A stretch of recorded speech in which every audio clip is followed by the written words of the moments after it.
Welcome to Shorty SuperCoach. What's going on, guys? Round 2 review. These WA games on a Sunday night, man, I've just been sitting around for the last 34 minutes. Well, not exactly 34, 30 to 40 minutes. Just waiting for the old SuperCoach rankings to update so Shorty can do his video and jump into bed. But here we are. Good week for Shorty. Let's jump into it, shall we? It was a good week. I was happy with it. 22.66, you like that? Didn't really expect it. Like, throughout the week, didn't really feel like I was travelling super well, but then I checked the old projected scores and went pretty handy. I think there was some carnage again this week, like with Gawn, Sean Darcy, Hayden Young, even like guys like Callahan and Horn Francis. That's why it just pays every now and then to just give these fellas 2 weeks just to get that bigger sample size. Let's take a look at the side. Now, Doherty didn't exactly play amazing, but you know, it's not a terrible score. But Nick Dacos, holy shit, this bloke is a superstar. How good was he? And I was umming and ahhing on that trade for Stewart. And most of the week, I was Hayden Young. And that is how brutal this game can be. If I make one choice or another, there's 100 points. One way or the other, it's just savage game sometimes. That goal he kicked when he just gets it over the top from Pendlebury, then shrugs it and just... He celebrated when the boot hit his ball. It was... when the ball hit his boot. It's late. Shorty's a bit tired, but you get what I mean. Liam Jones. So on the weekend, right, Shorty won his grand final. I was in the tennis grand final, my team. Shorty won. And I tell you what they give you. You're thinking, a trophy or a medal? I've got a towel. Where's, let me see if I can put this right up here. Let's see if you can see. There you go. Tennis Geelong Premier's towel. Wash a few dishes with that. Be great. Yeah, I don't wash dishes. That's what the dishwasher's for. But, the point of me saying that was Saturday night, went out to the pub to celebrate, and I was watching the Dogs St Kilda game for, just sort of from the distance and that. And one of the fellas was like, Liam Jones is off. And I'm like, are you kidding me? Like, if this bloke goes off, and at that point he was on 10, it was concussion. I thought, oh no. When do players ever come back from that? Thank God he did, because that would have just been an utter disaster. Came back and intercepted pretty well, scored 76. Hey, I'll take that. So it was okay. Jimby continues to play some really good footy. Man, he looks good. Going to be a star, that fella. McKenna, really nice as well. Look, I played Michelini. I don't know how to say it. I haven't watched the game yet. I need to know how to pronounce it. Put him in over Wilmot. 20 points, disappointing, but I like the way he intercepts the young fella, so looking all right. And Cowan was okay, scored 51. I took the VC for Oliver, 135, really good. What a crazy game that was. I'm sitting there going like, all right, Clary's right on that sort of mix of like, can he make that VC margin? All of a sudden the lights go out. Crazy scenes. At halftime, I didn't think I would be taking a Clayton Oliver score because I don't know what he was on Supercoach wise, but it just felt like the D's were struggling, he was struggling. Man, he was turning the footy over as well. But hey, it worked out pretty well. My backup was Bontempelli. He played a really nice game also. And Jack Steele, oh man, 96, not too bad. He played well, but like I said, I was pretty occupied Saturday night, having a few drinks, wasn't concentrating too much on footy. And I'm just cruising down to Torquay today. Life's good. It's a Sunday. Shorty's just going down to get a feed, watch the footy in the afternoon when I get back, chuck Triple M on. We've got so-and-so's an injury. Yeah, I heard about that. Jack Steele with the... and I'm like, what? Jack Steele? And he's probably going to miss 3 or 4 weeks. I'm like, what, bro? Did not know this happened. Apparently he came back on with a broken collarbone. You got to respect that. So that is... very disappointing. I will talk about my potential trades and stuff in a moment, but yeah, that hurts. Tom Green, solid, tough day for the Giants, but he was one of the top ball winners for them. And Hopper, I told you to hold on to him, like I told you to hold on to Rory Laird. You psychos out there trading Rory Laird, goodness me. He bounced back, and so did Hopper. Great to see. Nasiah Wanganeen-Malira used the ball a bit better. Again, the role is okay, but he is definitely in the firing line. Will Ashcroft, oh gosh, he was bloody impressive. He looked fantastic, tonned up. Mackenzie, that's just par for the course. You're going to have some good ones, some bad ones with these rookies, and it was a pretty tough day for Hawthorn.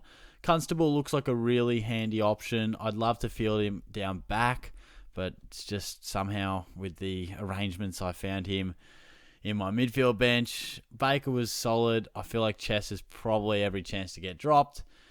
And really stoked with my ruck department. In amongst everyone who, like Grundy struggling, Darcy struggling, Gone struggling.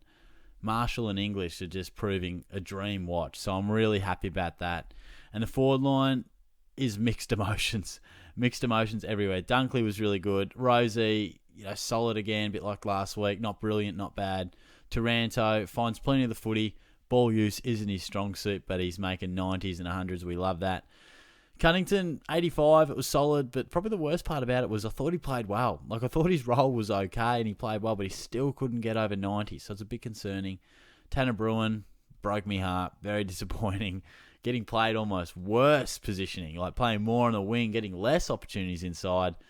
And when he put that one out in the full, man, Shorty just went off. But Sheasel, again, just ridiculously good. I mean, this is some of the best early games of footy you'll see from a young player, just dominating at half-back. And didn't see the Hawthorn game, but Green scored 49. Saw all of the Bombers game, and I thought Davey looked pretty lively. Like, obviously, a small forward's going to float in and out of the game, but I thought he looked pretty lively. So we don't have too many leagues up and about. I know there's a few, but I won't quite touch on the leagues just yet. I'll probably do that more next. So I did want to talk about, what did Stephen Cornelio score? Because he started the game ridiculously well. And I was thinking, shit, I might have to bring him in. Because if I can talk about blokes who are on the chopping block, right? You've got Nasai Wanganeen-Miller, Cunnington, Bruin, and Jack Steele has to be traded out as well. So there's 4 blokes. I was already committed to a trade boost. And Goulden played pretty nicely as well. I think he turned up again. And Cornelio turned up again as well. So he's not going to stay around 557 for all too long. So I'm half tempted to sort of just snare him up. I'm a little bit concerned about him getting away from me from a price point of view. And it's just so obvious that you have to have him in the forward line. So I'm a bit torn. So I'm just going to think out loud here, guys, and just make it up on the run. So I'd love to hear your trade thoughts and how you're tracking. Also, I'll be going live. This should be in the title. I'll be going live Tuesday at about 6 o'clock. It's a bit of a random time, but my week's just super busy. I've got my tennis grand final photo on Tuesday night around 8:15. So I normally would do it Tuesday or Wednesday, but I've got that. And then on Wednesday night, I'm actually on a camp with school. So, and then Thursday I'm at the footy, and so it's just a bit of a busy week, unexpectedly. So, gonna have to roll the 6 o'clock. It's not ideal, but I hope you can join me for a few questions. But let's dive into a bit of a brainstorm session, shall we? Gee, it's getting late. So if I look at my team, the price is about to change for everyone coming up for their third game. So what do you have to do?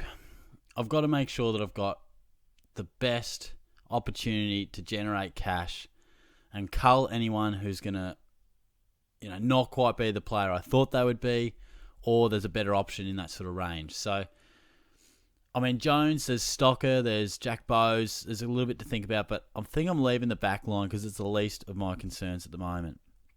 Steele's got to go. I immediately think LDU. How good does he look? He's got a bit of Chris Judd about him. Far out.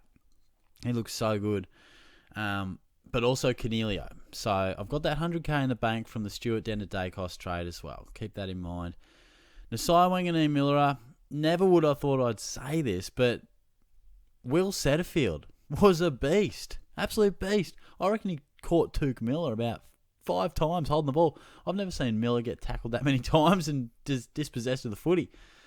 Callahan, I was originally thinking I could downgrade to. So coming into the week, I was thinking Horn-Frassens comes in, Callahan comes in, and probably Goulden comes in. I think Goulden is still a very real possibility. It's disappointing with Cunnington because I really thought he was solid, but, he was good again. Kicks the ball too. We love that. Kicks the footy. But with Cunnington, he probably just doesn't hurt teams enough. He handballs a lot. And I guess I've probably got to wear that one. Probably got that wrong. just hasn't been the selection I'd hoped, and Bruin just has to go. So, obviously, Horn, Francis, and Callahan aren't in the question anymore, and I feel like Setterfield just going to make some extreme coins. So, Nasai Wanganeen-Miller could go to Setterfield, and then you could go Bruin to Zeeble. Zeeble looks like that role is back. Like 22 kicks, taking kick-ins, just chipping it round, getting those easy marks. Man, it looked good. And then I'm thinking Cunnington to Goulden. Now, what is tough is that I can't make 4 trades. So I've got to prioritise. So I think Setterfield, he's gone. He's losing like that price very quickly. He's going to rise up the dollars extremely fast. Goulden will do the same. Zeeble will do the same. And I feel like Cornelio will do the same. So in terms of prioritising, it makes it really, really tough because I want them all. So I'm in a bit of a quandary as to who I go with, and it'll probably come down to break-evens and that type of thing. I really do think Bruin has to go to Zeeble. I have to go to someone around that. I haven't dissected completely which way I want to go, but I just feel like Cornelio is probably going to spend most of the year over 600k. So could I go Steele to Cornelio? And then I just wonder. I honestly don't know. I'm going to need time to think about this. Probably Setterfield, as good as it would be to get him in for cash purposes, he's not a keeper. So even though he would make me 150 to 200k pretty quick, I'll eventually trade him out. So part of me sort of thinks,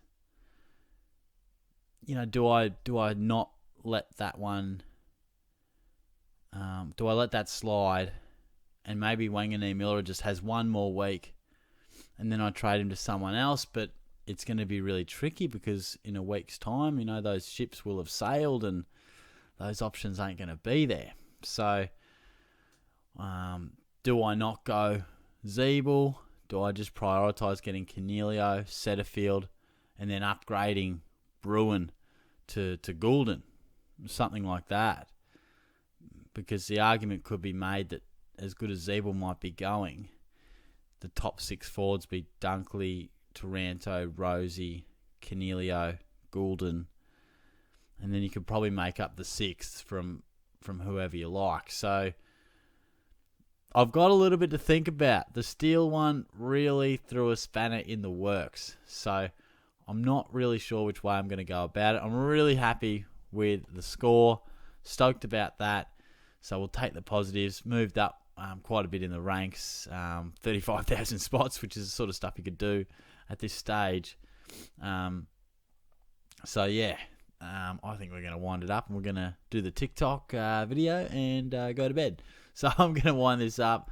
Like I said, I hope you can join me for the live session at a bit of a random time, but I'll chat to you guys soon. I hope you had a decent week. Feel free to chuck your comments through and I'll do my best to get through or get to those as soon as I can. Cheers, guys.